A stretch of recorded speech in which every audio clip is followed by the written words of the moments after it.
So Tamron are on a roll at the moment, and they've produced yet another strong lens in their lineup. This big beast right here.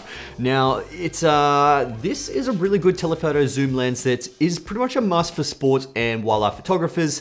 And I threw this bad boy into a few pretty cool situations, and just to really put the performance to the test. And spoiler alert, this lens is that good. You probably actually need this in your kit. All right, let's get it.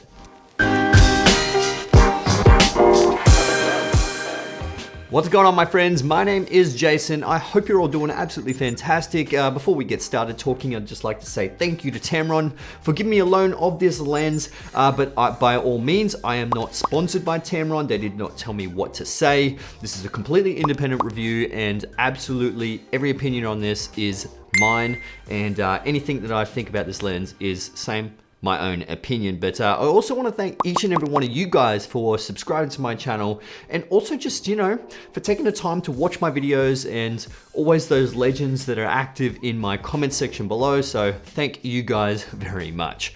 Anyway, firstly, I own the 17 to 28 Tamron, the 28 to 75, which I'm actually shooting on right now, and the 70 to 180 2.8. Because I actually really believe in what Tamron are actually producing at the moment. So when they said, hey, do you want to check out this lens? I was like, hell yeah, I do. This is going to be a really good lens. And by all means, it really is. And it's very matchable to the G Master lens as well. Now, this is going to be a pretty extensive review, so if the timestamps will actually be in the timeline if you actually need to find a particular section. So sit back, relax, and enjoy this video.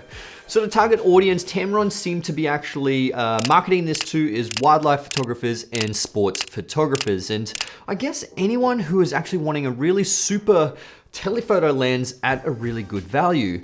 So I've tested this lens not only on the A7 III, which is on right now, but on the A6400, the A6000, and I also tested it on the FX6 in video mode. Mind you, don't forget, the APS-C cameras gives you a 225 to 750 millimeter focal range, which is incredible. So you just got to times that focal range by 1.5 is the crop. You can actually use it on the A7 III in the crop mode as well, which gives you that same focal length. So the Tamron lens has a very large focal length of 150 to 500 millimeters for the full frame sensor. Now it has variable aperture of f5 to 6.7, but it's not exactly fast lens, but it's pretty much standard when it comes to this focal range. Now it features the much needed vibration reduction, or less stabilization at 3 different levels, which is really cool. So it all depends on how you actually want to be shooting as to what strength and what setting you're actually going to be putting it in. Now it has an astonishing 25 elements and 15 groups, has 7 blade aperture diaphragm, which we'll actually test later to see what the bokeh quality is going to be like. Has a front filter thread of 82 millimeters, which is slightly different to the other two of 67 millimeters. And this bad boy weighs a total of 1,725 grams, which is really impressively heavy. But there's a lot of the lens elements in there, so yeah, it's justified.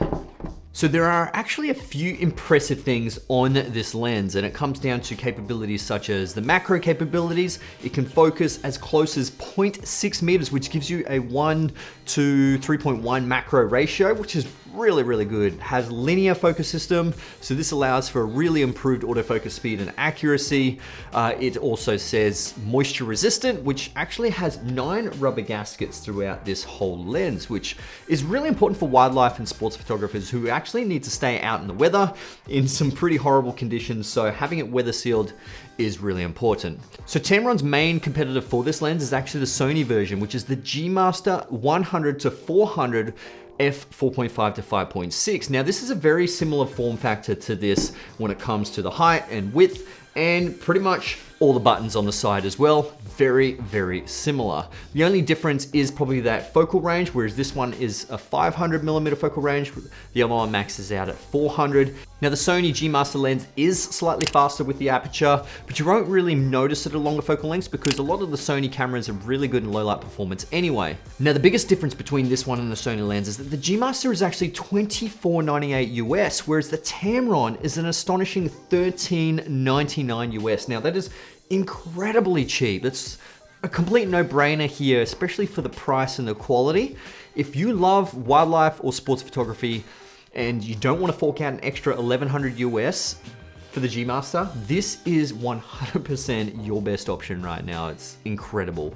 So also the aperture breakdown right here is exactly what you want to see. So you give this a pause, screenshot if you need this for any sort of visual reference of what aperture at what focal length. The vibration compensation is a really, really big plus for this lens. Like I said before, it has 3 different modes, which can come super handy in particular situations. The first mode is what they call your standard mode. The second mode is actually for panning, so it'll allow you to pan smoothly, and it won't fight against you essentially, which is really good. And the third one is actually shutter button activation mode. So if you press the shutter button, that's when it'll actually really hone in on that stabilization, which can actually be really good when you're trying to focus on a particular subject. Now the lens does have a great tripod collar at the bottom, as you can see here. But the good thing about this one is that it has a 1/4-20 mount at the bottom and a couple of other, I don't even know what measurements they are, but there's a couple of mounts at the top and the bottom here as well. But this is also an Arca Swiss mount, so you can chuck this on any sort of photography Arca Swiss plate straight on there for quick mounting and dismounting.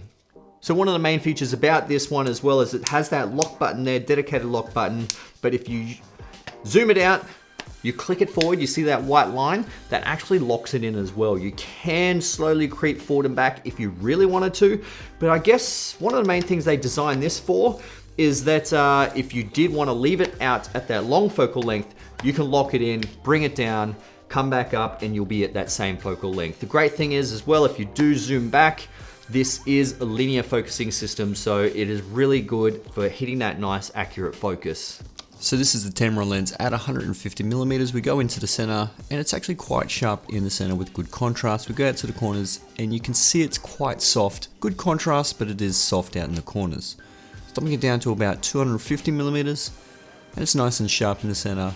And out in the corners it has gotten a little bit better. And we're going in at 400mm and it's nice and sharp in the center, and you can see it definitely has gotten much sharper out in the corners. Really great contrast as well. And we'll go down to 500mm and it's relatively sharp in the center, and it's pretty much tack sharp outside as well with great contrast. So overall, pretty good performance throughout the whole focal range. The lens is a little bit soft in the corners, up to about 300mm, but you're gonna be using the center point of that lens anyway. So I really believe Tamron has hit a home run with this lens, because I really don't know how they've done it. This is really, really good quality for the price. It just astonishes me how much they can actually price this thing for the amount of quality that they're actually giving you. It's just incredible. That's why I've invested in that Tamron Trinity from 17 to 28, the 28 to 75, and the 70 to 180.